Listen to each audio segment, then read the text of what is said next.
Shalom Aleichem, Assalamu Alaikum.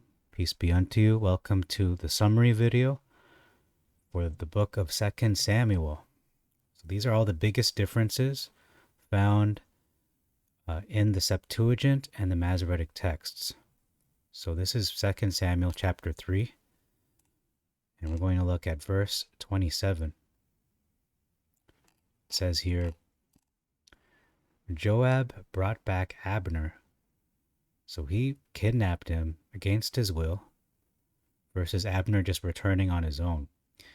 And it says he laid in wait for him, so he ambushed Abner versus he spoke quietly to him. In verse 30, he also laid wait continually for Abner. So that is just describing what had happened versus they killed him, so they didn't kill him yet. This was premeditated murder, however. I want to stress that. Premeditated. Wasn't just a random event that happened naturally. This was planned well in advance. Verse 33, a big difference. Again, these are all big differences. According to the death of Nabal. So is this the deceased husband of Abigail? No. It says, as a fool dies. Nabal died suddenly of natural causes. Does that mean that David is covering up the fact that Joab murdered Abner? So Nabal actually, it means fool in Hebrew. That's what it means. So he died the death of a fool. Verse 34, there's an omission of one brought you not as near as Nabal, as a fool. So Nabal was not brought near to David, which means this is not referring to Nabal at all, but more likely, again, the Hebrew translation of fool is Nabal. So the question is, what does it mean to die as a fool? To be brought near as a fool as well. So he died as a fool. Abner did. Because he was deceived. He was also kidnapped by Joab. Okay, so that's the first one. Let's pause it for a moment.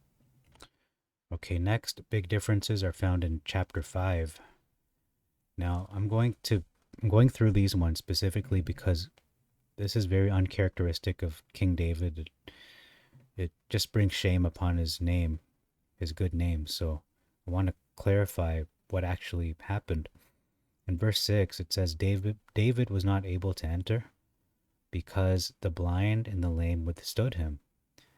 In the Masoretic, it says, David can only enter except he kill or take away the blind and the lame. Verse 8 continues on that David commanded those to attack those who hate David. In the Masoretic, it says that King David hates the blind and the lame. Again, very uncharacteristic of him. He is not that kind of person. Okay, so that's the second one. Okay, now we're in chapter 6. In verse 8, it reads, David was dispirited because Adonai made a breach upon Uzzah, versus he was displeased. So David was not disappointed in Adonai. He was dispirited, which means he was depressed. He was sad. Naturally, because his friend was killed, divinely killed. In verse 14, a huge difference in this chapter, or in this verse. And David sounded with well-tuned instruments before Adonai. And David was clothed with, get this, a fine long robe. A fine long robe covering all his body, except for his face. What was he wearing? In the Masoretic, a linen ephod, so basically his underwear. Okay, he wasn't wearing very much in the Masoretic text, and that's not what happened. He was modest. Verse 16, big difference. David was also not just dancing, but playing instruments at the same time, versus just leaping and dancing. So I think that's important because David is a skilled musician and a dancer, it seems. Verse 20, dancers versus a vain fellow. And then it says he was wantonly, deliberately, lustfully, sexually unrestrained. No. Oh, yes, I should say that's how it was being described by Michal. Versus shamelessly uncovers himself. Verse 21, David is saying, I will dance before Adonai. Versus it was before Adonai. He's justifying himself. When he's saying, I will dance. And then David is speaking with authority in this verse 21. And he's doing it for the pleasure of Adonai, not trying to give excuses and confessing that he is wrong. So I will play, and it was omitted that I will dance. So that's verse 22, big difference as well. I will again uncover myself thus versus I will be more vile than thus. Again, a mischaracterization of King David. I will be vile in your eyes, and with the maidservants whom you said that I was not had in honor, versus I will be base in my own sight. Why would King David be base in his own sight? No, he's going to be vile in the eyes of Michal. And of the maidservants which you have spoken of them I shall be had in honor. So he's saying, no, I'm going to be had in honor by those maidservants. In the Masoretic, however, David is reiterating that what Michal had said. Okay, well, you said I will not be had in honor with them, so it's going to continue. Okay, so that's chapter 6. Chapter 7 now, in verse 10, talks about the son of iniquity. I speculate this could be a prophetic reference to the Antichrist, possibly an end-time prophecy in the Septuagint only. Again, it doesn't mention the son of iniquity, just says children of wickedness. And then it says that you shall build a house to him in verse 11. Versus he will make you a house. So you, King David, will build a house to him. Or is it Adonai?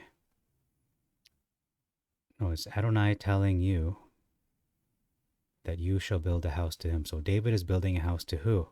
To Adonai. Okay, versus he will make you a house. So it's not Adonai making him a house. He's going to make a house to Adonai. It's actually through Solomon, obviously. Verse 13, his throne, I will set up his throne, even forever. Okay, versus the throne of his kingdom. Again, this is possibly messianic prophecy. I think in both.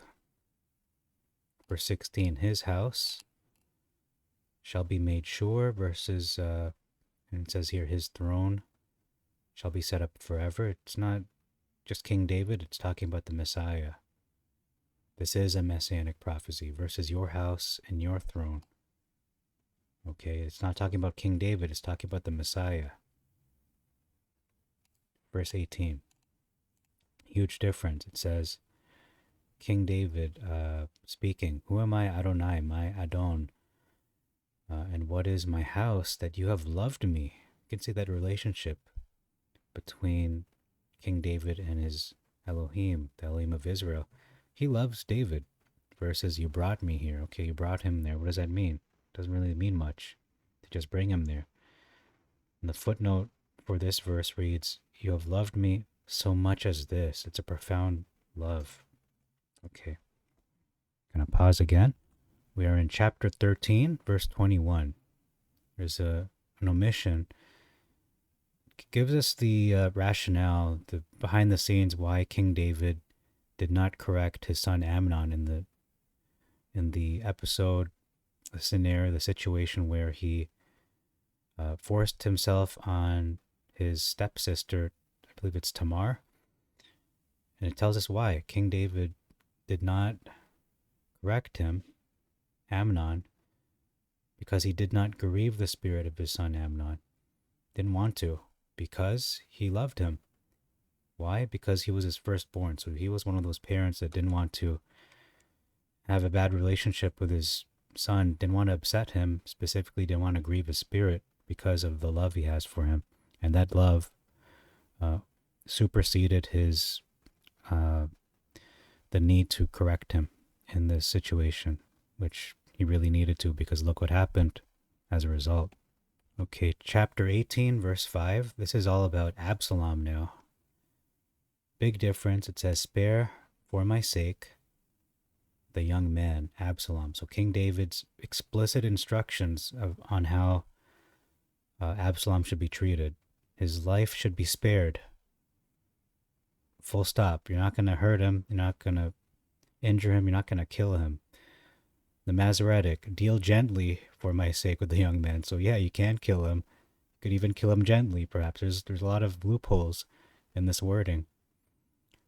So do not kill Absalom explicitly, full stop, versus you can kill him softly, kill him with kindness, perhaps. Verse 12 to 13. Big difference. Take care of the young man, Absalom, for me, so as to do no harm to his life. So it's getting more specific.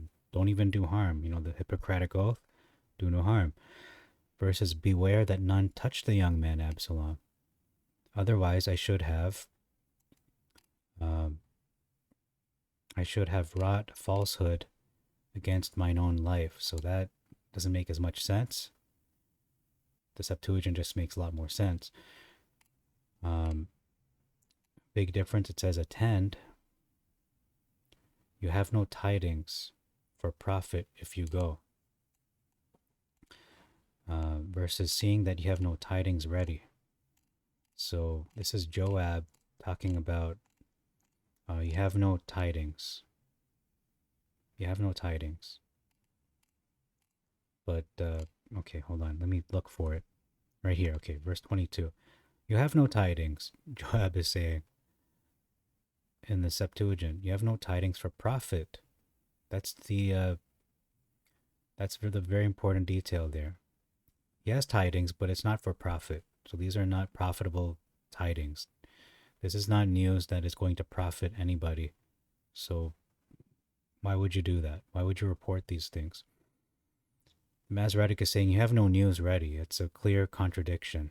And people can use this, unfortunately, can use this to say, okay, the Bible contradicts itself. It's corrupted. They could use this verse and say, yeah, it's true. But in the Septuagint, that's not possible. Okay, we're going to move on. Chapter 19, verse 11. This is identifying correctly the elders of Israel. So they were the ones who are the last to bring back the king to his house. There is a different relationship. Let's just say it's not as close as Judah with King David. And we can see the big mistake here, the big difference is that in the Masoretic, it's identifying wrongly the elders of Judah. Why would they neglect the relationship with King David? Well, they didn't, to be honest. They didn't neglect it. It's the elders of Israel. Okay, not Judah. And then it says, today, no man in Israel shall be put to death. Okay, let me find that. Just give me a moment. Okay, that's verse 22. No man in Israel shall be put to death. For I know not. So King David is not sure if he will reign over Israel because the people might rebel. Versus, shall there any man be put to death this day in Israel? It's basically a rhetorical question. Of course there will. Won't there be death in Israel? Yes, there will be. Because I know that I am king. That's my paraphrasing, but the original says, for don't I know that I am this day king over Israel? So clear contradiction. The Masoretic, again, contradicts itself here. Because verse 23 confirms this contradiction. It says, you shall not die. There you go. That's the confirmation of the contradiction. All right. Next, chapter 22 and verse 41. I'm going to read it slow. You have caused mine enemies to flee before me, even them that hated me. You have slain them. So who is doing the slaying? Who is doing the work here? It's Adonai. It's Elohim. Masoretic reads like this. You have also given me the necks of my enemies, that I might destroy them that hate me. So who's taking matters in their own hands? King David. No, that is not what is happening in the Septuagint. This kind of backs up the scripture that says, vengeance is mine, says Adonai. Right? And And then verse 51, this could be a messianic prophecy or reference. He magnifies the salvation of his king. Who's the salvation of King David? Well, ultimately it's the Messiah, Yeshua, Jesus Christ. So that is very important scripture. He magnifies the salvation of his king. The footnote does say salvations, but it just makes more sense for connecting it to the Messiah, that it is messianic. Okay. The Masoretic says the Tower of Salvation removes the messianic reference. And it also says his seed forevermore, or forever. Again, possibly referring to the seed, the ultimate seed from the proto-evangelium, mentioned in Genesis 3:15. Okay, I'll put enmity between your seed and the serpent seed and the seed of Adam and Eve. Chapter 23, verse 5, it says here that the wicked should not flourish. So this is talking about King David's desire. And he explicitly reveals what that was. All my desire is that the wicked should not flourish. What does he say in the Masoretic? This is all my salvation, all my desire, although he make it not to grow, talking about either the covenant or his house. So this is a contradiction of scripture as well. And it doesn't make sense, to be honest. It's not his desire. It just goes against his character of who King David was. Okay, last one. Chapter 24, closing out this summary video. Save you many hours. Verse 13, a big difference. Once again, 3 years of famine versus 7 years of famine in the Masoretic. So that does make a difference, as you could just surmise. You can use your common sense and say, okay, for example, the lockdowns of 2020 to 2023, that was a challenging time. But if it was not 3 years, but 7 years, 2020 to 2027, how much more difficult would that be? Well, this isn't talking about simply a lockdown. It's talking about famine. So no food, no water, essentially. For 3 years, that's tough. Very tough. That's an understatement. But 7 years, more than double the length. That is naturally a big difference. So thank you very much for your time. I hope, you know what? You should thank me for saving your time. Because watching all the videos of 2 Samuel chapters 1 to 24 would be at least, I'm going to say 6 hours, somewhere in that area, in that range. But that's what these videos are for. I believe they will be the ones that will be more spread out, shared, and more useful to many people who want to save their time, because time is a commodity and is precious. So I'm doing these summary videos. Get all the big pieces of information that took me many hours and days to dig up throughout these last, pretty much the last month. Or was it month? Since I've started 2 Samuel 1, I think it was exactly 24 days ago, if I'm not mistaken. So thanks again. Till next time, we're going to begin the third book of the kingdoms, also known as First Kings, but is actually the third book of the kingdom. So thank you. Again, I bid you all Shalom Aleichem, Assalamu Alaikum, Irini Mazisu, Pax Vobiscum. Peace be unto you, and Maranatha.